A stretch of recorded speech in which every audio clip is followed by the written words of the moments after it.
Alright, bonjour à tous, Battosay here. Welcome to episode 6 of my farming tutorial series.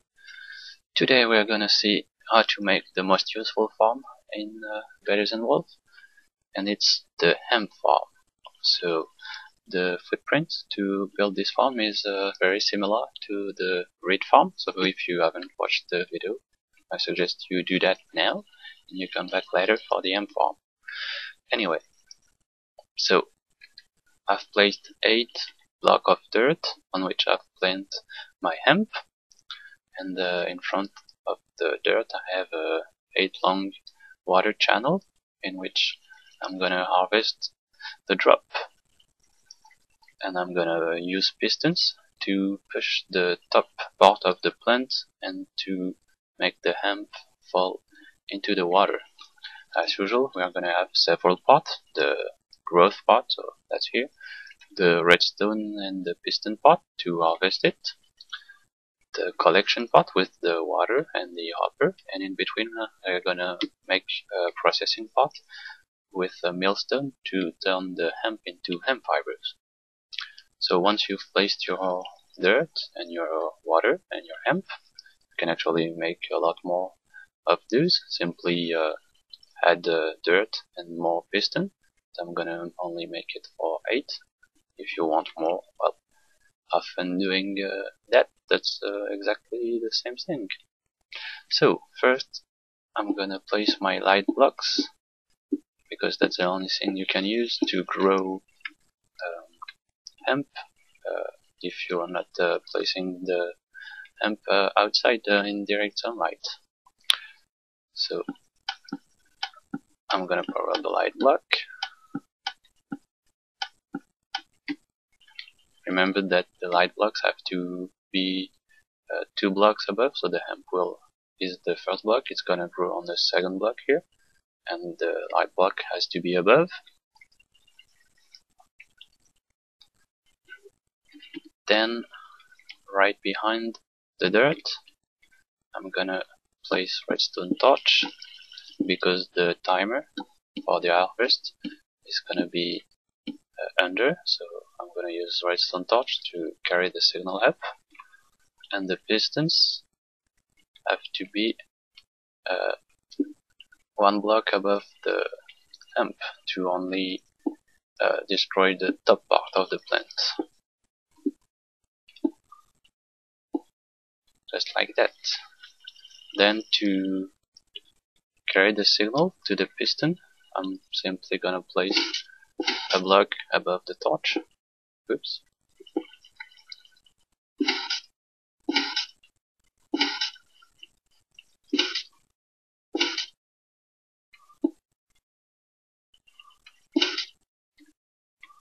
There we go.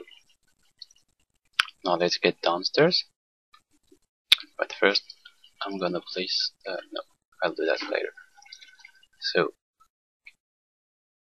first thing first, I'm gonna place some glass pans.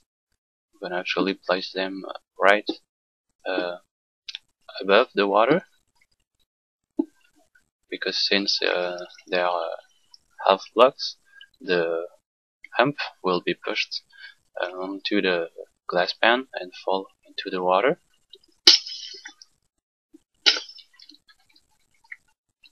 I'm gonna place full glass blocks on the side to prevent the item to go into the side and get lost. And I'm placing them too high, right above the water.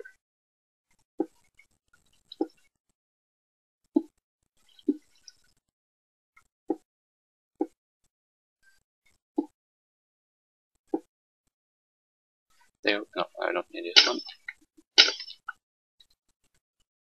Maybe I do. Okay, let's do that. And there we go. Now let's get downstairs. So once the hemp will be destroyed by the pistons, it will fall here. So I'm gonna place a glass block, and I'm gonna place water here right after that. The water will carry the hemp into a hopper. Let me just change the video settings.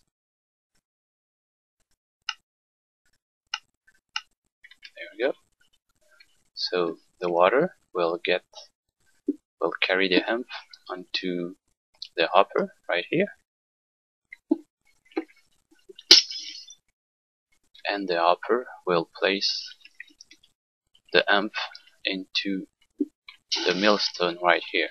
So you have to use a water wheel or windmill to get mechanical power, then power your hopper and your millstone.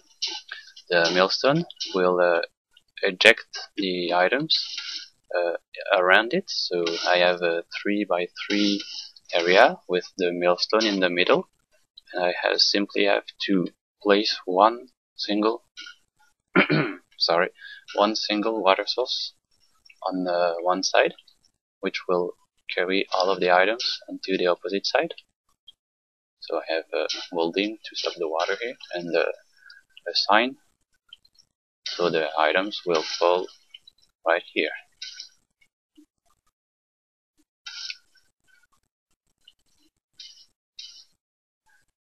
And then the hemp fibers will get here and fall into a final hopper and go into this chest here. I'm gonna have to place water here. Let me just go grab some water.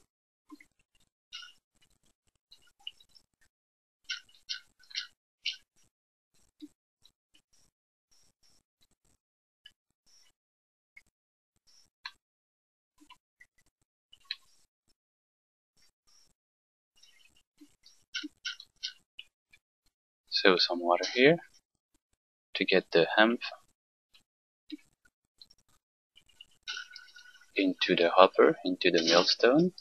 The water then carry the hemp fibers into this water, which feed into the hopper and goes into the chest. So that's for the setup. Now let's see the redstone part. So to harvest the hemp with the pistons, I'm gonna use a detector here, which will detect when the hemp placed here on the planter, but you can also use that, grow, and the piston to destroy the hemp and allow the system to send a new signal after that. So the signal from the block detector, when something grows in front of it, it sends a signal, but I only want a short pulse, so something like a button. So to do that, I'm gonna make a monostable circuit. So I need two blocks, a repeater at full delay in the middle, a torch on one side, and another torch here, and a redstone wire going from the torch on top of this block. And the signal will get out of this torch here. So if I use a light block to show you, only sends a small pulse even if the signal from the detector is still here. This allows me to use the piston to destroy the hemp, because if I don't do that, the signal from the detector will go to the piston will be in front of the detector, and then the piston will stay stuck in front of the detector. So I use a monostable circuit to avoid that, and I'm gonna carry the signal from the monostable to my pistons above. So my torch that I placed previously are on the sandstone here. So if I place the torch here, it's gonna unpower the torch above it, so you can hear the piston retracting.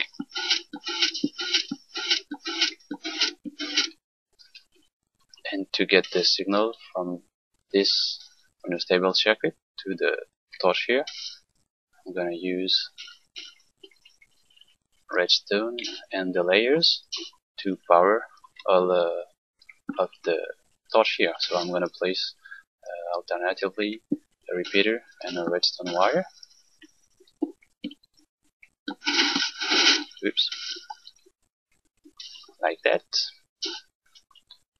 And also get the same signal from the monostable circuit to go to the piston here to destroy the hemp when it grows.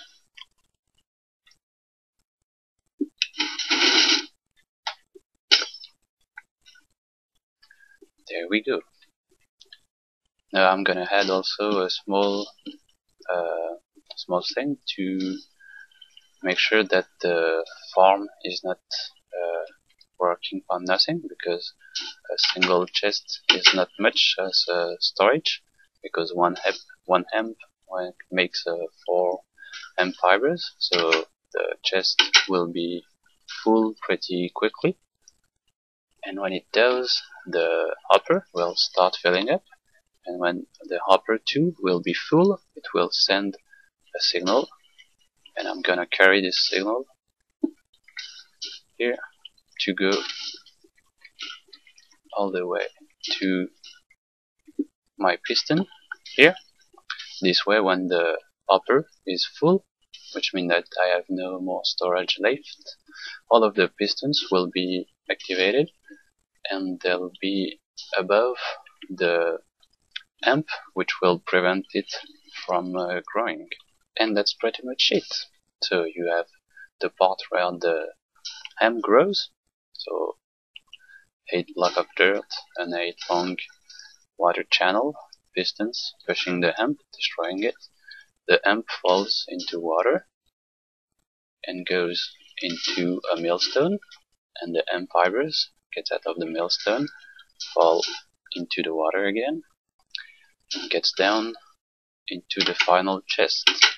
And as a safety measure, I don't know how to say that. Anyway, don't laugh at me. When the chest is full, it will send a signal which will stop the farm. And that's it. As usual, I've built this in my Hourglass project map, so you can download it and have a look at it from yourself if you need to see it closer. Anyway, that's it for today. Hope you enjoyed the video, and I'll see you soon. Bye!